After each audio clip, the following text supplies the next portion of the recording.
everyone a few minutes to come in and get settled since I'm right on the dot at 2 o'clock.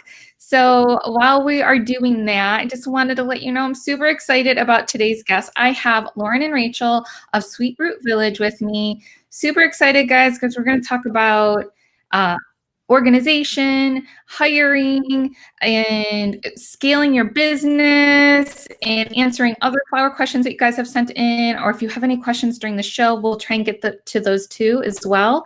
And it's just going to be a really fun time. So if you are not able to stay for the whole show, just a little reminder that it's okay. We post everything up on our blog. The replay will be available pretty much as soon as we're done chatting. I'll also be posting it up on IGTV, and then also we create a podcast for you as well, so that way you can take a listen if you are walking or driving or whatever, right? We're all busy trying to multitask, and while we're trying to soak up all this good information that's out there. So be sure to look out for that. I'll have that done in a couple of days, either tomorrow or the next day. As a reminder, if you do have questions while we are chatting, post those in the comments. And while we are waiting too, and I'm going to bring on Lauren and Rachel here in a minute, just say hello and let us know where you are from. I love seeing everyone and seeing who's here, and I really appreciate everyone that tunes in when we do these shows. So thank you, thank you. I also wanted to do a quick reminder with you guys.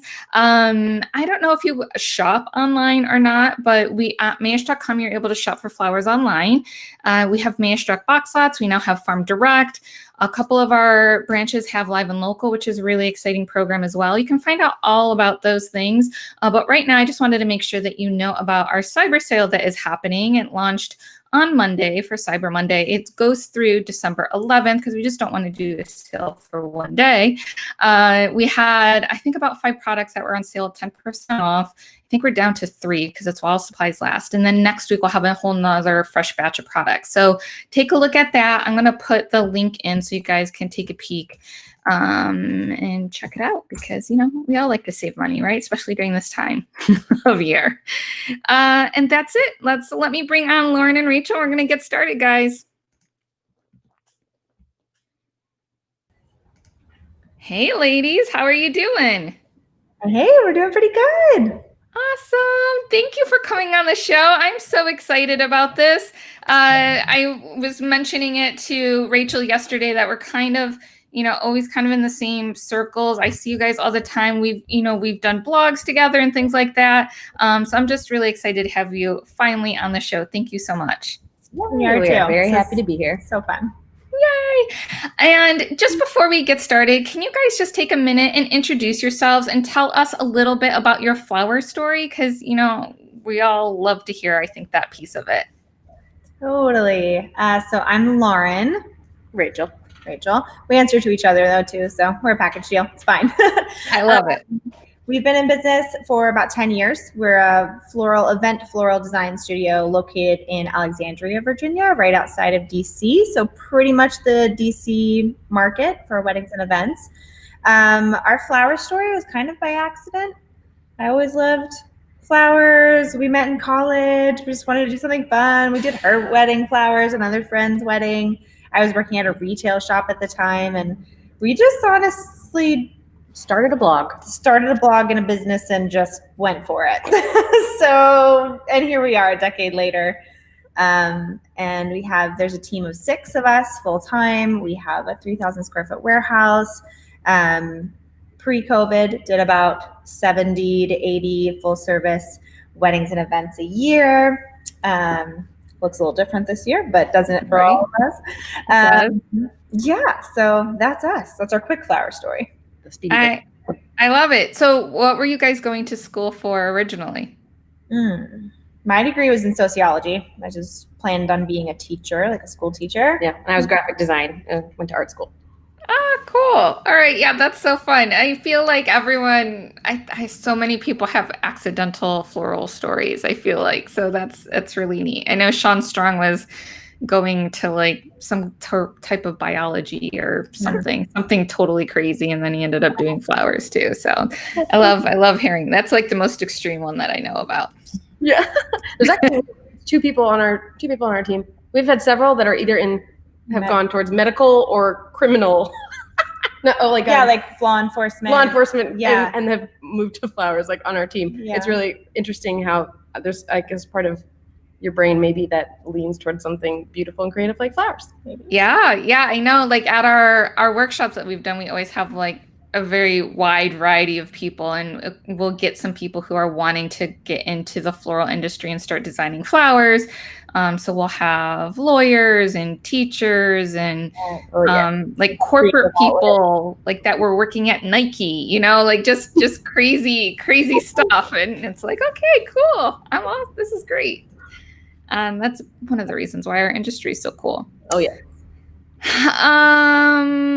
Everyone that's watching too, I'd love to hear your story. Like, are you an accidental florist? What were you going to do before you got into the floral industry? I'd love to know that. I myself I'm like a data nerd. I have a degree in operations management and business statistics, and then that's handy.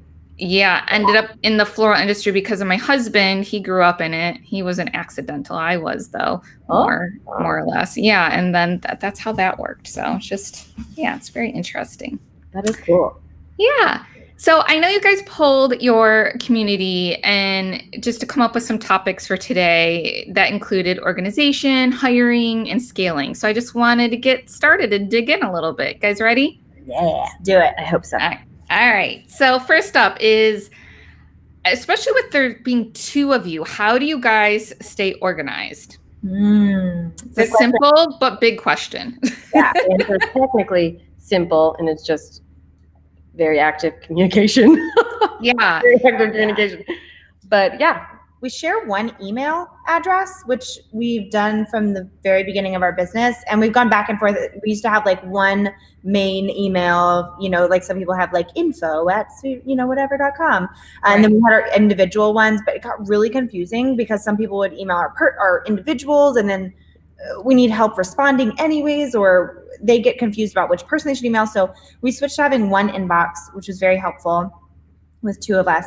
And then we could both jump in whenever we had some free time and just tackle things in there, or like use the little colored star system to be like right now in the inbox, green is my color, red is Rachel's color. So if something is marked green, it's like, okay, I need to take care of it. Red's for her, purple is like, we just come up with fun code, whatever system worked for us. But oftentimes one of us would write a draft. When we first started in the business, I would use like 10 exclamation marks after every single sentence, and Lauren would have 0 exclamation marks in any of the sentences.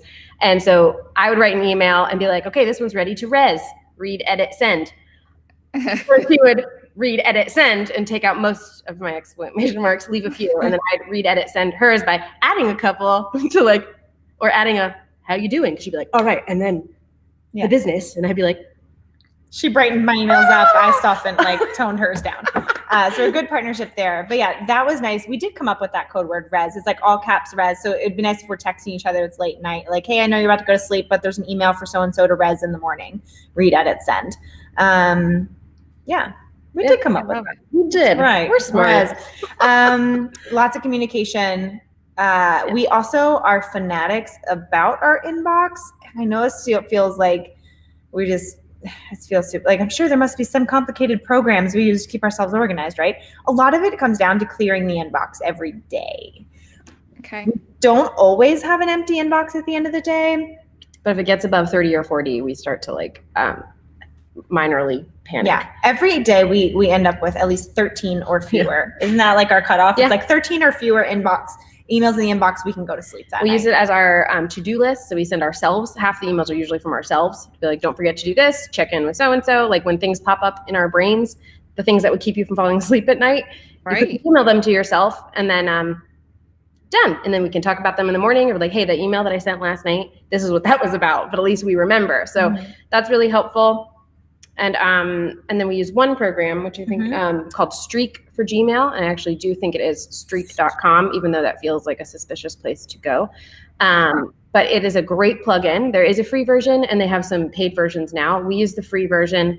It's just a folders on crack is what we always say. It's just a super boxed system. It's really good for people who actually do like sales and stuff as well. But we just adjusted it for ourselves. So there's like canned responses and templates and all different ways we can organize ourselves using Streak and then just standard Gmail. Yeah.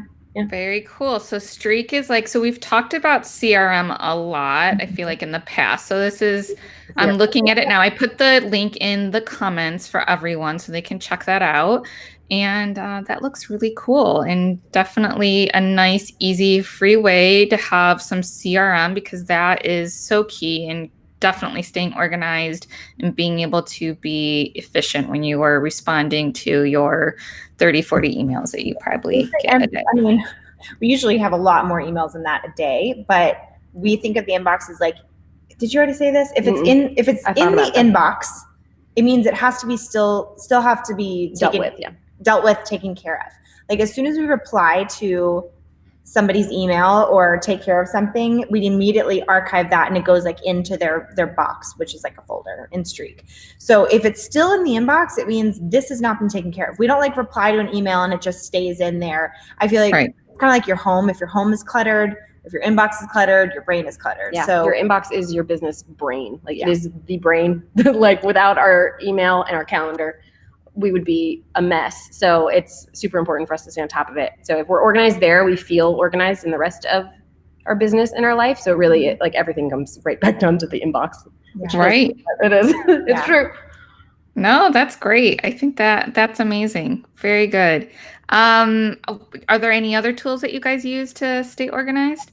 Honestly, a lot of the other Google products like Google Docs, Google Calendar, Streak is a plugin for Gmail, and Dropbox would be like one of the other main things that we've used from day one. And we've done research. There's a lot of really great programs out there that can, be a workflow program or a program management, especially if you have multiple team members like we do. Everyone has their login. There's a lot of programs that can do that. But for us, we've tried to keep it as simple and DIY as we can so far, which also helps on the finances that we don't have a million subscriptions to a lot of different big programs. So for us, I think that's like the core of how we run our business is the Google suite of products and Dropbox. Yeah. No, that's great. So we Curate, actually. I mean, but that's a whole other. That's specific. Curate. Yeah. We all love Curate, right, guys? I feel like I have to have a shout out to Curate almost every show. So obviously. Yeah. Life changing. For people who don't know what Curate is, can you guys briefly talk about that real quick? Yeah. Curate is a STEM counting software, technically a COGS, cost of goods system. So it manages our proposals, like our front end. We're able to send proposals, have clients sign. Technically, they could pay. We don't use that portion, but it manages the front end of that. But more importantly, and what we want it for is managing the back end of the flower business. We can put together it's loud. I can hear it. It's all good. I'm sure Remy's going to come barging in here soon too and start barking. Helicopters and planes that go by. Yeah.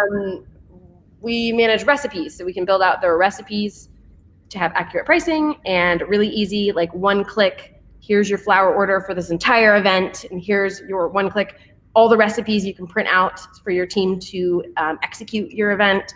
Actually have track a full, your inventory. Mayesh library of flowers, which is so helpful because if you want to go recipe like a mango calla lily or something, it's just already in there and you recipe and it has kind of the prices slotted and you always know your markup, you always know your profit for every event. It's just have an accent decor library too for supplies.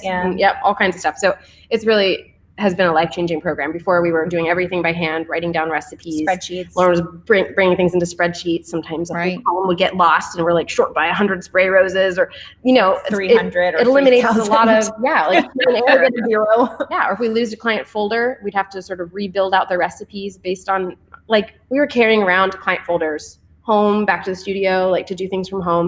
It was really a challenge. So now having it all in one place online is very nice. We were hesitant at first. It was maybe year 6 or so into business. We've been with them a little over 4 years now, I think. Could be closing in on 5. Yeah. And we were like, nah. And then they came back and they're like, are you sure? And we're like, okay, we'll try it. And then we were like, that's amazing. We're uploading every day. Even just like our clients being able to sign the proposal online, and that's the same because we were with other programs in the past where it had online signing and online contracts, online proposals and things. Yeah. But the fact that that's like the front end of the business. That's like the front end with how you interact with the client. Like they read a proposal, they sign it. But it also, every single line out of the proposal also equated on the back end for us, the recipe, the prices, the profit margin. It was just mind blowing. It streamlines everything for us, and it has so many incredible, like, it's we could beyond. we could literally do an entire show about how much we love Curate. Well, maybe next time, because I haven't had Ryan on in a long time, or Ben, so maybe we can do a big group thing. That might be fun. That would be fun. Yeah, that's a good idea. So, and then we in my team too, we use Google Docs. I feel like everyone does nowadays. I don't use Google Calendar because we have our own calendar through work, but we live in Dropbox because we have so many giant files and crazy things that we have to have something that's just, and my team too is like all over the place, like all over the country. So it makes everything very convenient. And what I love about Dropbox and Google and all of that is that you don't have to have your computer with you at all times. It's on your phone. You can get to everything whenever you need it, even if you're like laying in bed and you're like, oh my gosh, I need to check something real quick. Yeah. It's all right there. A little why we also love Dropbox is the long-term storage. Like you mentioned, the file sizes. I went down like a rabbit hole for months on like what best cloud storage to use, because we do take a lot of our own photos of our work. We actually used to be wedding and lifestyle photographers way back in the day. So we had huge amounts of like terabytes and terabytes and terabytes of like family photos and wedding photos, and then our own photos of stuff. Yeah. So we needed to know where to archive that. And we've done different services in the past. And I finally come back around to like Dropbox actually has really great pricing for the amount of giant storage, like terabyte size storage. So we use that for them long-term storage for that too. It's just cloud-based, not on download to our computer. But anyways, we love Dropbox. It's great.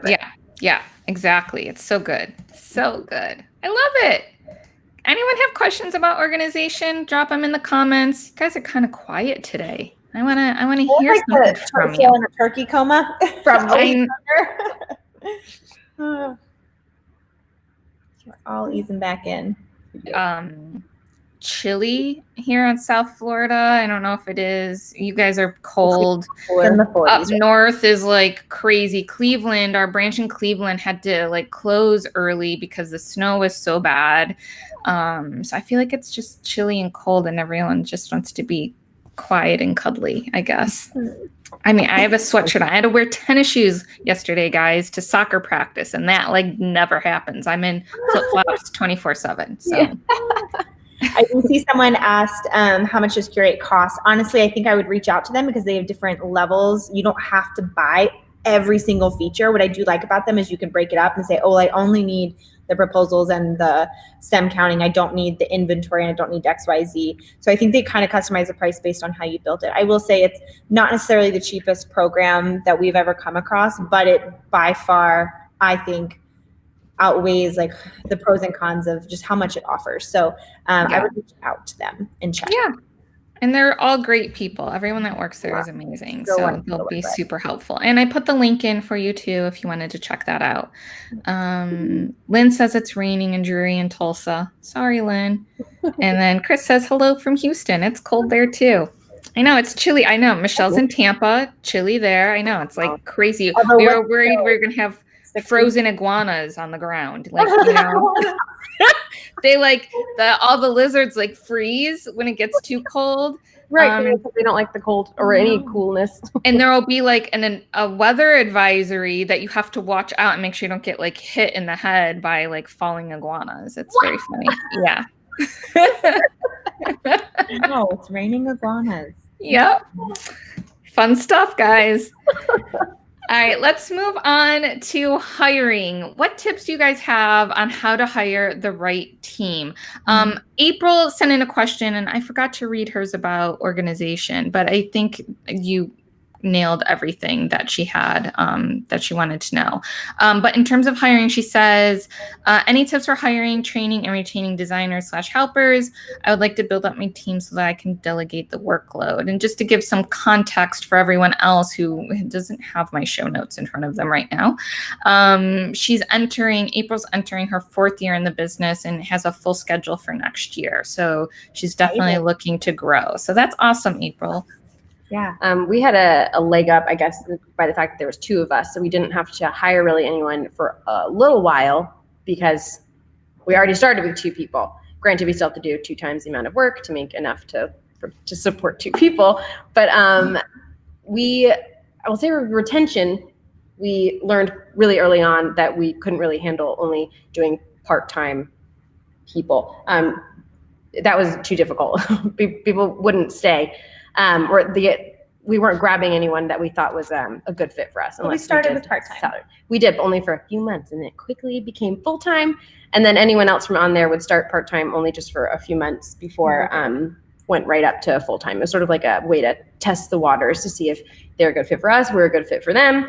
And then all right, we're good to go. Let's go up to full-time. But salarying people, even though we're a seasonal business and we don't have a lot of work between November and March, is kind of a slow season for us. Sometimes no weddings in like January and February. Even though that's slow, we train people to do other things like write proposals and send them off to do the mock-ups and the walkthroughs, and we all organize and run consultations. So we fill up our time and salary them for the whole year, even though we have a slow off season. So that kind of helps with retention. Yep, I absolutely agree. And I think starting small too is really important. Like we said, like full-time salary was always the end goal for our team, but testing the waters and financially it worked out for us too. Just like when we first hired, honestly, we were like, can we even afford a part-time person? I don't know. But once they started, we were like, this is so valuable. We are so much more efficient. We're less tired. We're not working till 1 a.m. every night, So we saw the value in it. And then quickly it was like, okay, this is worth the financial investment to bring them on full time, et cetera. Yep. And we have always it's been recommended to us, and then we recommend to others not to hire for. A lot of us as creative business owners don't like to do the emails. We don't like to do the like businessy stuff on the back end. So sometimes the tendency is to hire for that because you don't want to do it. Sometimes you might have to, like if you really are bad at numbers. Thankfully, I have Lauren who is really good at numbers, so she can do our bookkeeping. That's an important role that maybe you need, but probably not a full-time person.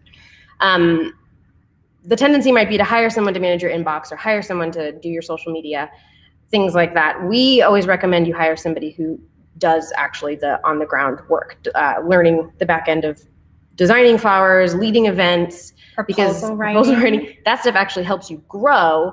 And your brain should be focused still in the business and the emails and the brain of the business. And so we've always gone in to hire someone who's going to be good at leading events, because the more people we have who can lead events, the more events we could take, or the more weekends off we get because we can switch around event weeks. So it just helps overall avoiding burnout, team morale, retention, all of that stays pretty great because we're mainly focused on hiring design. And speaking of hiring designers, we don't actually hire designers. Yeah, usually from the beginning, when we were looking to hire somebody, we weren't putting out a job posting that said, looking for a floral designer, someone with experience.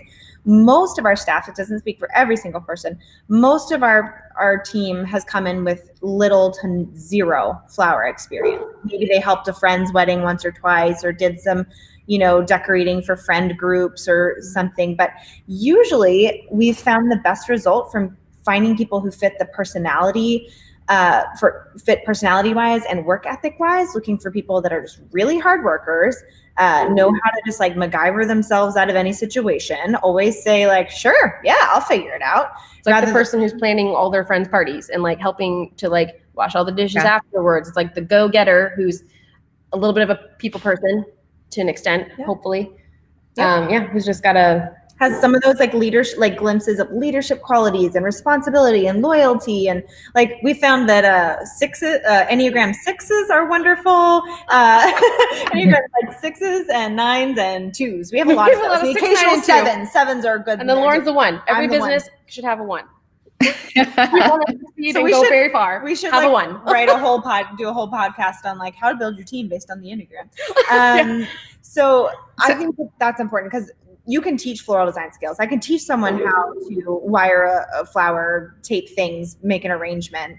If they have any kind of creative inclination at all, we can teach that. We don't need a resume. I feel like if you have an Instagram page that is decently curated, oh, they've got nice taste, nice style. I like your shoes.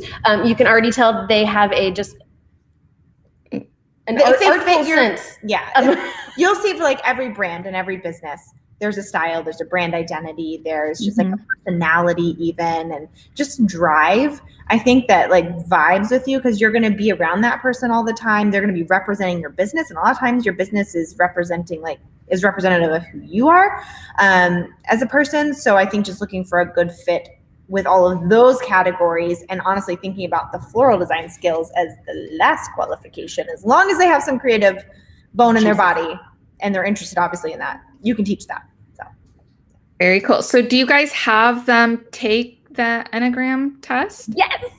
Well, we ask, yeah. and then we oftentimes, like, especially when we hire interns, usually one or two every spring and fall season. And we ask ahead of time what their Enneagrams are if they're willing to divulge. Otherwise, oftentimes, ideally several times a year, we're either retaking the Enneagram or just like as a team going over them, talking through our personality types, reminding ourselves of like, what am I like when I'm in stress? And then we'll like read about it and everyone's like, oh yeah, that does make sense. Why you hate so much stuff on the floor or whatever it is. Right. Really refresh helpful. ourselves as to like how we work well and how we can serve each other to just have a better team bond. There's lots of like, there's the DISC, there's a lot of different tests like that, but we've found that those personality type diving into the root things, it just really has helped our team dynamic a lot. That's so cool. That is the first time someone has actually mentioned that on my show. So I love it. Yeah. Guys got a good scoop here. So you said that you don't care so much for a resume, right? Do you guys require a resume, or do you really just kind of Insta stalk people and check that out and then go from there? And then do you bring them in for an interview? Do you guys have like your quirky questions or like straightforward questions? Like how do you guys handle that piece of it? We've tried a little bit of everything. We've tried like posting the job description on, the big job website things and getting resumes and applications and interviews. And we just personally never had as great candidates as we have from Instagram followers, honestly. People that we can just put out a post online and be like, hey, we're hiring, our internship applications are open. People reach out over email all the time asking if we have internships or job openings, and we just refer them back to like, watch out on our Instagram. And by then, because we also want them to be following us, because we want them to see what it is actually like to work here. And we should try to show the behind the scenes and what we're like. And so we feel like people that are drawn to who we are based on what they see in our behind the scenes stories and stuff will already kind of be vetted as a person that is interested in working with us specifically, not just trying to find a job at a florist shop. Right. We have a pretty open call list for those who help us out at events. Obviously, it's been a little bit of a time since we've needed too many people, but usually if people are asking about a job, we'll refer them to come join us on event days and get to know people that way. So our current warehouse manager, we'd known for years because he would break down events and set up events with us, and we got to really get to know him as a part of our team in a way. So it was very easy and a very natural transition to just hire him on full time. And so we've done that with one or two others as well, and it's always worked really nicely. Yep. So that's a great way, like hire, just test people out first. Yep. Have them work a few events with you. Yeah, and one of our employees was an intern. So we had a nice intern season with her, and then had her like, it's just, I don't want you to leave. I kind of want you to stay. Please don't go. Let's hire you part time. Okay, full time. Pulled them on. Yes. I love that. That's great. I keep on muting myself because my dog is barking at something. I have no idea what. So if I start talking, you guys don't hear me. That's why. Kate says, yes, this is exactly how I felt with my first part-time or two. Invaluable. Love it. Michelle, I'll get to your question later. And then just to back up to Curate, because someone had a question about that. Kate wants to know, so she says, hi. So I use Curate currently for my floral design business, but one thing I've noticed is that all the proposals look the same. I've always prided myself in the past on my proposals looking so unique. Do you guys customize yours or just use a template provided that comes with Curate? That's a great question, because it is true. They all tend to look similar. A lot of people complain. I think that's one area that they don't love about Curate. For us, we haven't ever felt that as much, only because we don't put a lot of emphasis on the proposal look. Oftentimes, because we do in-person consultations with clients, so we sell them on our personality, and so our proposal almost doesn't matter as long as there's some beautiful images, which we have room for, good descriptions, and whatnot. Mm-hmm. And they're coming out with new templates constantly also that allow you to do different styles of proposals. But for us, I mean, there's always workarounds to everything. We've learned this. Like, there's no perfect program out there for anybody. Like, even as much as we love Curate, there's always going to be things like, oh, that doesn't work perfectly for us, but we could say the same about another program. So if you're worried about your proposals being too like generic or feel invoicey, or like you just want more, you could always also make your own sort of, like if you use Canva, maybe that's what you were using to make a beautifully like curated this and different font on the top. You can always still make that and merge the two PDFs and send your client the PDF proposal that merges like the Curate portion and Or yours. just include it, because if you want them to be able to sign and curate, you just There's be a like, section here's to your enter documents. proposal with all the pricing, but here's your beautifully attached design Mood board board, that yeah. I'm loving for your event. Or on our end, we work with mostly 80 to 90% with planners, and a lot of our planners, I'd say 75% of them, build design boards. So the client already has a beautiful design board that's part of their entire event, and then we get that in conjunction with their consultation to build the proposal off of that. So they don't really need our additional fancy floral board. So that's what works for us. But yeah, ways to make it work. For us, the actual recipeing and the back end part of Curate is so invaluable that nothing else matters as much Which to us. does to tie in, Yvonne, I did see someone asking, Valerie, right above Kate's question, had asked if it's similar features as HoneyBook, but different because of the stem count and the markup feature, and that's exactly what it is. So there are programs out there like HoneyBook, there's a few others that offer that like front end. That's like the front end side of thing. See the proposal. They can open brochures. You can communicate with them. You can sign things online. You can pay. You can do payment schedules. Curate does all of that. What it also offers is very specific tools to be profitable in your business and count the stems. It's like if you're a restaurant, you need to know, or you're a caterer, you need to know how many bags of flour you need that week, how many carrots for all the hors d'oeuvres, how many white roses we need to order for the 4 events we have on Saturday. We hit a button, merge the 4 events, spit it out. Oh, we need 275 stems for all 4 events. All integrated. So that line item that says 12 centerpieces on the back end, the client doesn't see it. It has all of our work done for us. Saves hours and hours and hours and hours and hours of work. And we just can, our team can open them up. Our team can print it. Lauren and I could like disappear for the week if we had to, because something happened and we just had to take off. Right. Family emergencies, it's happened.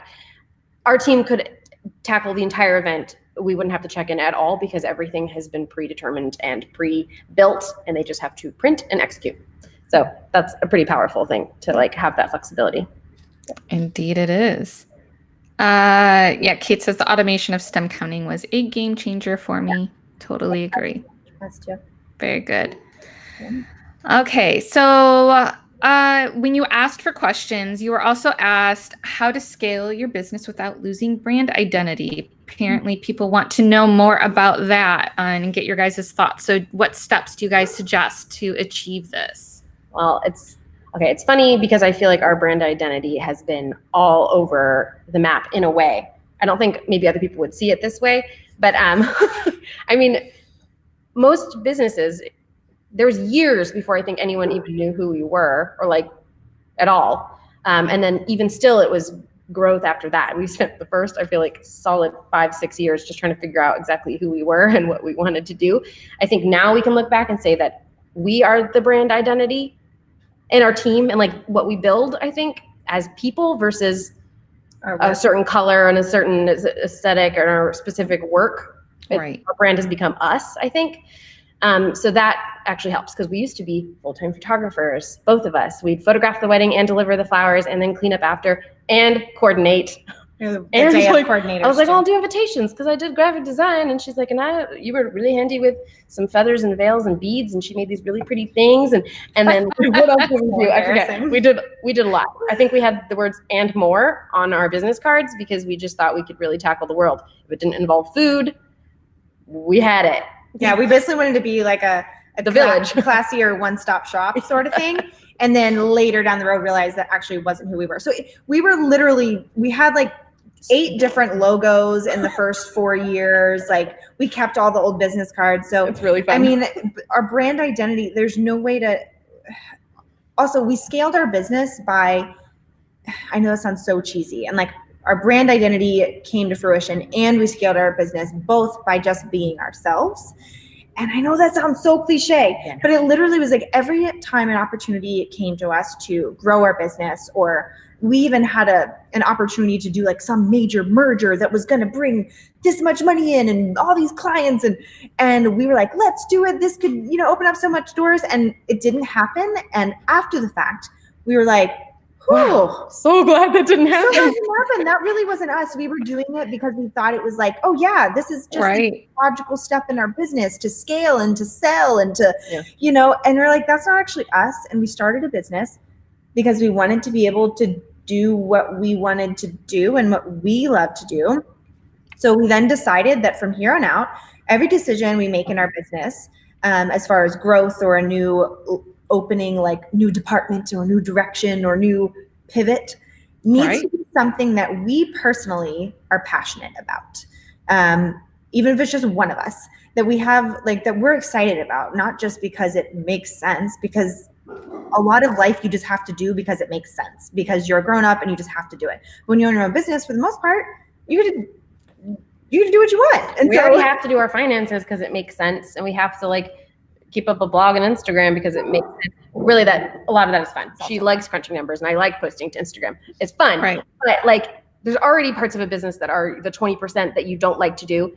There should be the 80% that you do love to do. So why would you add things to your business or take opportunities that further change that ratio of what you love and what you don't love about what you do? So we just try to focus on that, and your business becomes more unique the more you it is. And we feel unique, quote unquote, because there are 2 of us, and the way, like, just the way we structure things with our team, it makes us feel like we're further doing our own thing and not worrying too much about what looks normal, what everyone else is doing. So therefore that builds our brand identity. And then if we just continue down that path, we don't really have to worry that we're doing something that strays away from our brand identity, because it's just us. It's like a lot of gut feelings. Our whole business, we've always tried to like sleep on it, really think about it, crunch the numbers. We always make educated but fairly rash decisions, but pretty spontaneous decisions. A lot of times we have an a la carte shop called Simply Sweet Root. It's our, order flowers to show up on your doorstep for small events, birthday parties, and things like that. We literally came up with that overnight in a weekend. And like, we slept on it, but for one night. By the next morning, we had the whole website. We launched it and had the flowers ready to go like a couple weeks later. Yeah, and a lot of our successes have been spontaneous decisions, and a lot of our failures have been spontaneous decisions. But as long as you're not doing a spontaneous decision that could potentially tank and bankrupt your whole business overnight, like, what do you really have to lose? Like Rachel always says it so well. It's like you can come back from almost anything. Mm-hmm. But there's very few things that you can't come back from. And so why not give it a try? Yeah. We're all doubting. Every big decision in life we doubt. We doubted getting this warehouse space, and when business kind of slowed as soon as we moved in, we were like, crap, this could have been really bad. And then a couple of big opportunities popped up that we would never have been able to have done had we not had this big space compared to our last little row house we were in. And then it all just tumbled forward from there. So like it's making educated decisions, but like not living so much in fear that you doubt taking any steps forward, because again, you can come back from almost anything. Right. It's a little bit about how we've talked about in the past of just doing it instead of waiting for everything to be super perfect and everything like just so, and just, I feel like it's always like excuses that are holding people back. So it's just, you guys have this idea, you figure out how to execute it, and you just go and do it. And I think that's beautiful. And that's really what entrepreneurship is all about, I think, too. And I think that's why you guys have been so successful. Yeah, we're both moms, and I feel like that happens too. It's like you can try your best to plan when to be pregnant, and conveniently for this and conveniently for that. But like, it's going to throw you curveballs. You just have to, you stretch your life and you make everything fit if it's a priority to you. So, done. Yeah, that's so cool. I love it. Anything else that you wanted to add about scaling business? I actually feel like that mindset, though, of kind of the overnight decisions and just running with it has worked well, even with a larger team during COVID, especially. That we got to a point, this summer where Rachel and I were just so spent and exhausted from all the contracts and the moving of clients and just depressed about it, honestly, that it was really amazing. Our team, we were able to look at them and be like, all right, guys, let's just figure out what are ideas. Give me ideas on how to make money. Like, how are we going to keep the lights on, y'all?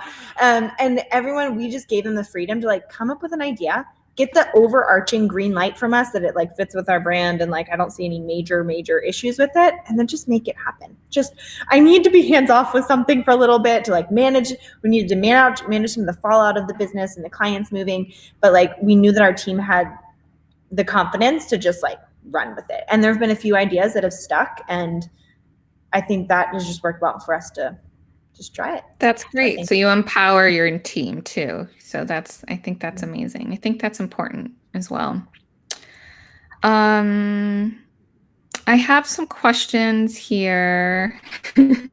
You brought up children. So Jennifer wants to know, how are coordinating childcare and owning your business? How's that going for you? We were just talking about this with an interview that I don't think this portion made it anywhere, but about sort of the one big struggle of being a female entrepreneur is that a lot of females want to eventually have children or surprise, end up having children. And childcare and inadequate childcare and expensive childcare tends to be something that holds a lot of us back. Sometimes that's what makes you want to jump into business owning, because you have a little bit more control. So that is we've had control. We've been able to bring our kids to work, but then sometimes we actually have to bring our kids to work. So it doesn't actually feel like a blessing, because working with kids, there's no secret easy button, is really hard. It's it's very challenging. And I was having kids before anyone else in the business. And that it was almost like the guinea pig of figuring out what this looks like to have kids around.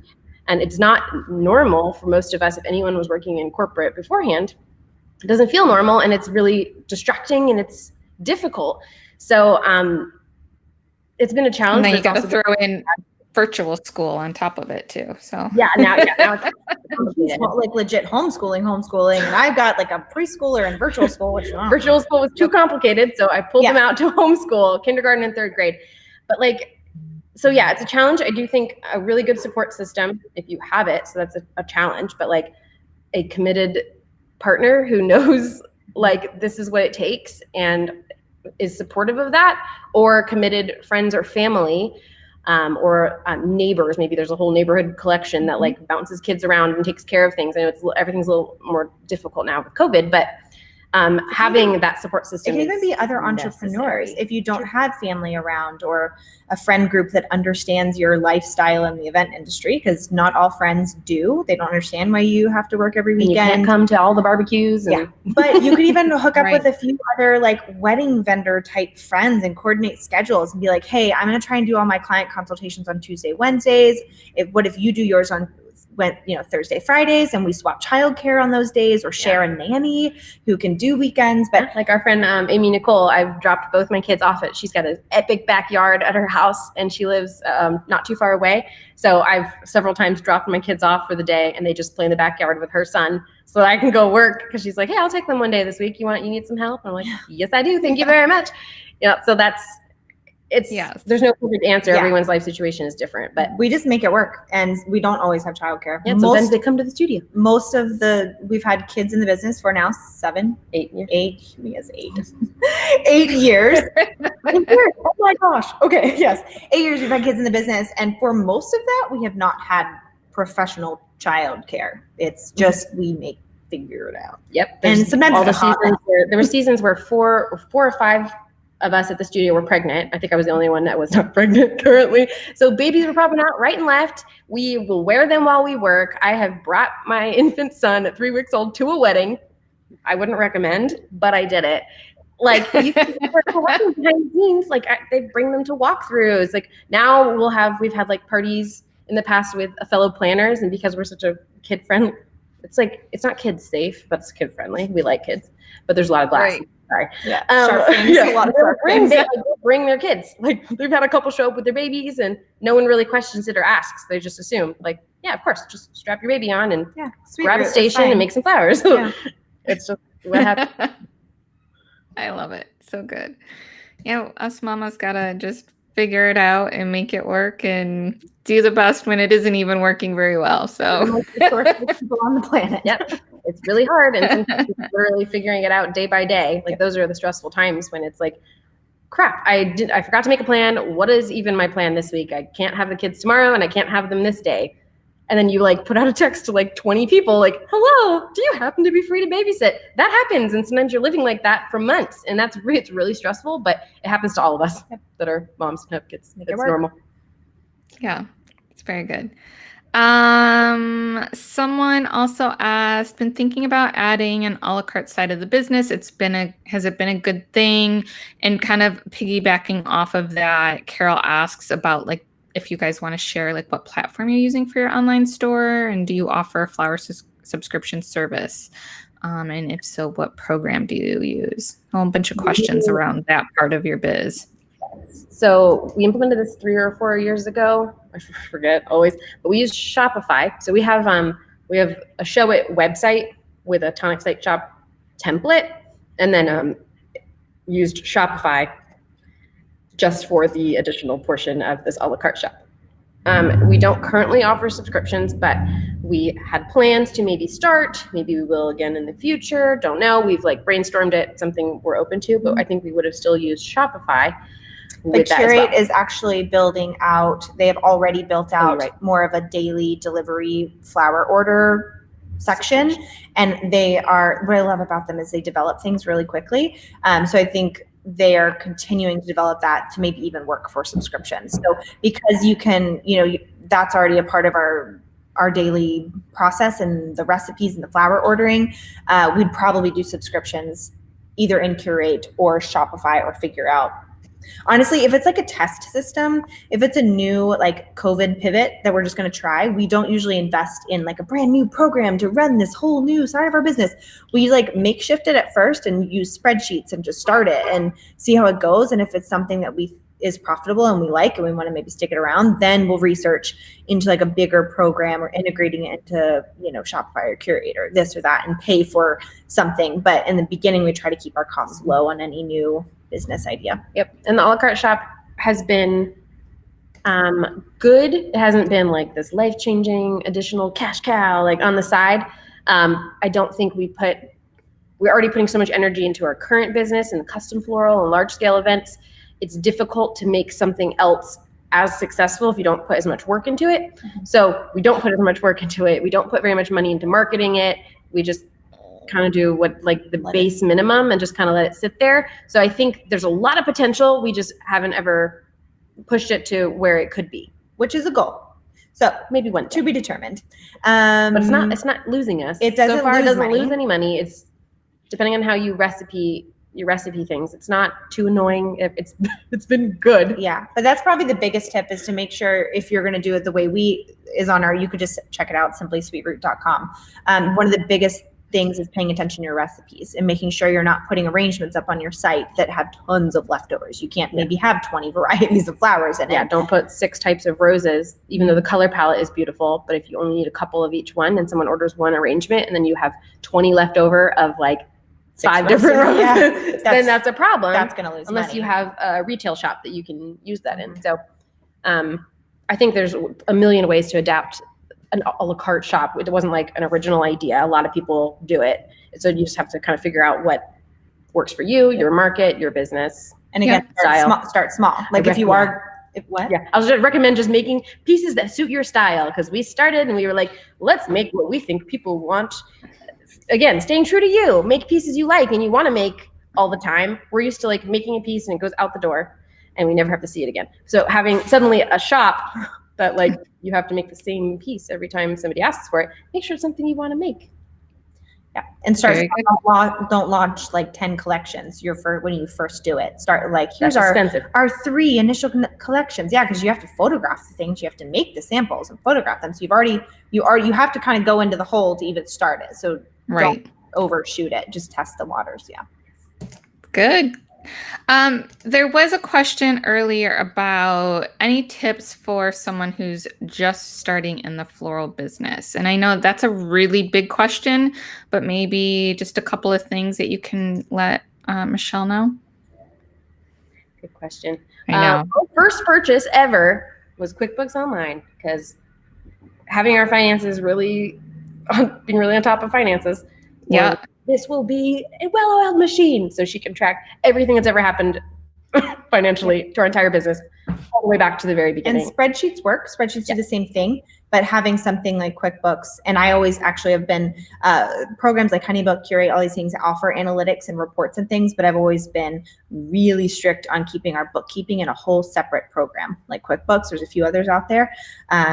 Know your numbers, I think. And it sounds like that literally has nothing to do with floral advice or designing, because I think anytime you're going to start a new business, it's not about necessarily the thing you're doing. You need to do it well, like good ethics, like doing right by people, especially like our relationships, our planners, being real, putting out amazing quality work. That's important, but also running a smart business is more important, because you can't have one without the other. Yep.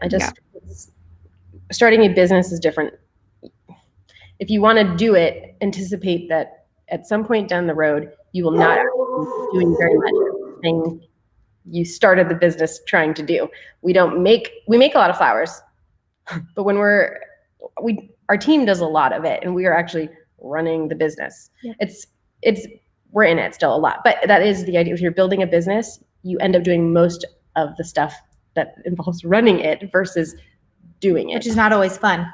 Right. So if you don't like anything about the admin side of your business, yes, you can outsource that, but you're going to lose all your profit by outsourcing it all.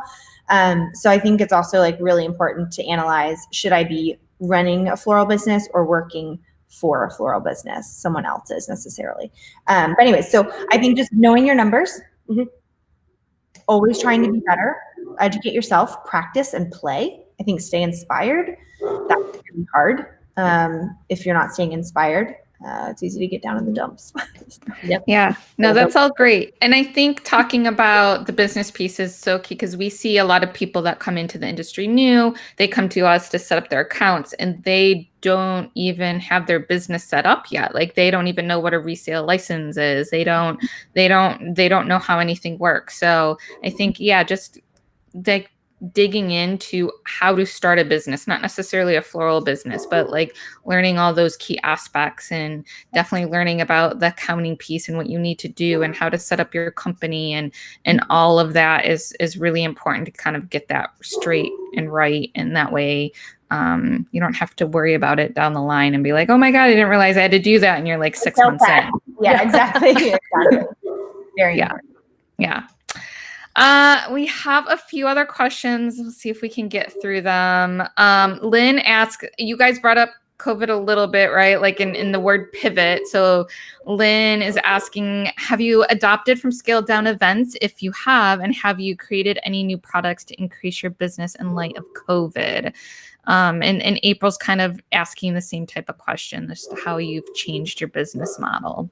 Our business model has been very focused on large scale events, large floral minimums, or at least for us, we can't afford ourselves at this point. We want to do fewer events at larger scale.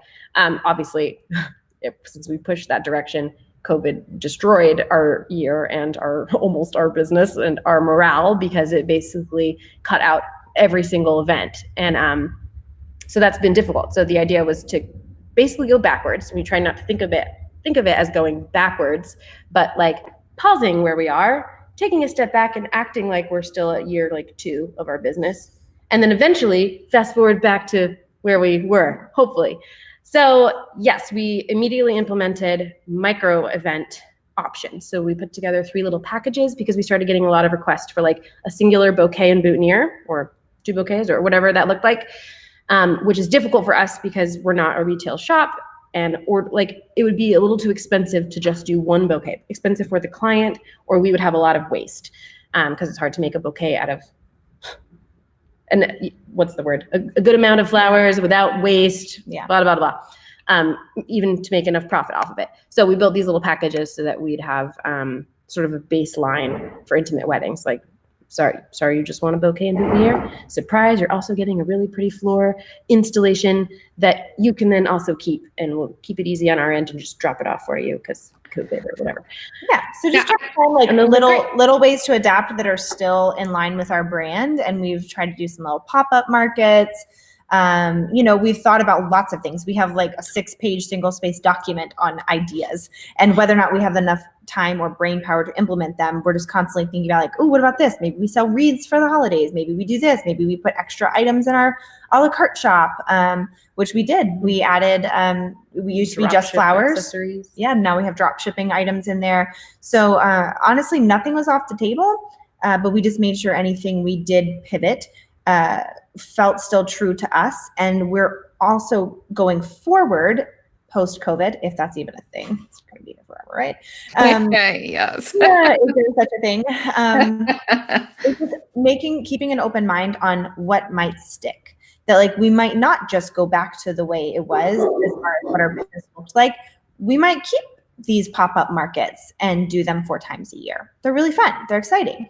So just trying to keep an open mind on what we might keep around and maybe stay a little more diversified in the future. And then we'd already been pushing for some educational elements of our business, building out some subscription platforms and some fun things, mentoring sessions, workshops, et cetera. So when COVID hit, it gave us a little bit more time to sort of revamp. We changed programs, platforms that we were on for education, and started building out more education, building these bite-sized piece digital guides that are for sale on our educational platform. We never would have had time to do that, or even maybe have the idea to do it at all if we hadn't had COVID time. So right. Yeah, we'll keep embracing that and lean into that. It's not like that's carrying the business, but it is helping. Yeah. Everything helps these days. Yes. Yeah. Can you talk a little bit more about your Schoolhouse? I'm going to post the link for that too. Yes. It is a subscription service. It starts at like $8 a month. I think the other, We have 4 items. Yeah. Oh, okay. Rachel will tell you actually, 'cause she does it all. Yeah. So Village Schoolhouse is just the one. It's our educational hub, basically. Schoolhouse.sweetrivillage.com, and you can get to there on our Instagram, on our website. It's kind of the links to it are everywhere. But we've got a course that's up there, so you can purchase a course, and then watch the course online. You can read all about it there. It's with our friend Amy Nicole, that goes over how we do detailed pricing and scaling and our team, and we kind of go in depth into the sort of the back end side of our business. And she teaches her incredible designs for bouquets and centerpieces. So we've got courses. You can purchase a mentoring session with us and do video sessions, and it's all about you. We talk about anything under the sun. Sometimes they turn into like floral therapy sessions because sometimes you just need somebody to talk to. You can do the subscriptions, which Lauren talked about. We've got 2 tiers. One is just a small monthly payment, and we do floral recipes. We give floral recipes, pictures, pricing, and mechanics. Sometimes they include video and behind the scenes of us creating the things that we do. But weekly, we put out those recipes for centerpieces, bouquets, installations, all of the above. And then a second tier that does a video sort of mastermind group. And there's a small number of people on there that we meet twice a month and kind of mastermind about all things flowers. So that's really fun. We get to see florists all over the country during those meetings and kind of keep up during the season. It's been really nice. And then I think digital guides. Last is the digital guides. And we've got a fun little library that we'll continue to grow with all kinds of stuff about processing or cleaning candleware or what we bring to events or our favorite votives or all kinds of stuff. We got all kinds of stuff in there. Lots of things. Love it. So the link is up on the screen, guys. I also put it in the comments, and of course it'll be up on the blog when it's ready. So that's all amazing. And we're at like 3 o'clock now. So that's a wrap. I have a couple of extra questions that maybe I'll send you guys after the show that we can maybe answer on the blog about marketing. And I forget what the other piece is, but yeah, maybe we can add those as little bonus content. And I just wanted to thank you guys so much for coming on the show. It was so amazing. I hope you guys had fun. I hope everyone that's watching had fun, and thank you. Yay, thank you. We're so grateful. So yeah, this is a wrap. And right now I'm just going to switch it over so you guys can see my face because I'm doing the main talking now. Here, hi guys. I just want to let everyone know that this is our last show planned for 2020. So Lauren and Rachel, again, thank you for doing this with me and like closing out a year on a great note, especially because this year has been freaking crazy and it's not done, guys. We're in this ride together and we're definitely going to get through it. I hope you guys feel that in your bones, right? We've been talking about this throughout the whole entire year, and I hope everything we've put out there for you guys has been helpful. But yeah, this is the wrap for the year. I do have plans for a very exciting 2021. I'm not ready to talk about it yet, but it involves Design Star, and it's going to be totally different and crazy and fun. So make sure you stay tuned for that. And with that said, I just, again, wanted to thank you for tuning in throughout all of these years that we've been doing this. I truly appreciate your time and your support, and I wish you and your family an amazing holiday season. Take care, everyone. I'll see you soon.